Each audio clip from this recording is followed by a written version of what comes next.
Idea. எதுக்கு? Annual டேல participate பண்றதுக்கு. நீ வேணா பண்ணிக்கோ, ஆனா பேரண்ட்ஸ் இல்லாம நான் போக மாட்டேன். டேய் லூசு, அவங்க வரலனா நம்ம அன்பு மாமாவையும் கண்மணி அத்தையோ கூட்டிட்டு போலாம்ல. என்ன சொல்ற? அவங்க வந்தாலும் சூப்பரா தான் இருக்கும். ஆனா பேரண்ட்ஸ்க்கு பதிலா அவங்கள எப்படி அக்செப்ட் பண்ணுவாங்க? பேரண்ட்ஸ் உலகத்துல ஒரு தேவதை தானே அவதாரம் எடுத்துட்டு வந்திருப்பாங்க. கொஞ்சம் சும்மா இருக்கீங்களா? இதெல்லாம் உங்க பிளான் தானே? ஐயோ என்ன கண்மணி, விட்டு அந்த ஸ்கூலோட ஆனுவல் டேவை நான் தான் அரேஞ்ச் பண்ண சொல்லிடுவோம் போல இருக்கேன். சத்தியமா எனக்கும் நீங்க வந்ததுக்கும் எந்த சம்மந்தமும் இல்ல. உன்னை இங்க பார்த்து நானே மலைச்சு போய் நிக்கிறேன். இங்க பாரு. ஓ மை காட், ஐயோ ஹார்ட் பீட் உள்ள படபடன்னு வேகமா அடிக்குது. தொட்டு பாக்குறியா நீ? வாய் மூடு. என்ன கிளம்பு. இனியா உங்க சித்தப்பா வந்துட்டாருல, அப்புறம் நான் இதுக்கு இங்க. இவரை வச்சு நீங்க ரெண்டு பேரும் அவங்க கிளாஸ் டீச்சரை சமாளிச்சுக்கோங்க. ஐயோ அத்தை நீங்க போகாதீங்க. பேரண்ட்ஸ் தான் அப்பா அம்மா ரெண்டு பேரும் வரணும். அம்மா அப்பாக்கு பதிலா தானே நீங்க ரெண்டு பேருமே வந்திருக்கீங்க.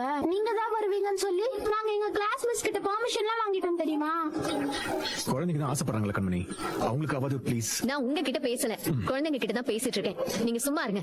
இருந்தாலும் அவங்க மனசை நோகடிக்க வேண்டாமே. கொஞ்ச நேரம் இங்க இருந்துட்டு போறதுல என்ன ஆயிட போகுது சொல்லு பார்க்கலாம். கரு மாமா. ஆமா சித்தி, சீக்கிரம் முடிஞ்சிடும். அப்ப நம்ம 4 பேரும் ஒண்ணா சேர்ந்தே போயிடலாம். நீங்களும் போய் கலந்துக்கோங்க. கண்டிப்பா நீங்க ரசிப்பீங்க. அதெல்லாம் ஒண்ணு வேண்டாம், சும்மா இருங்க. பாருங்க மாமா. சிரிக்க மாட்டாளே. யார் சொன்னாலும் கேட்க மாட்டேன். No means no. என்ன சித்தி இவ்வளவு தூரம் வந்து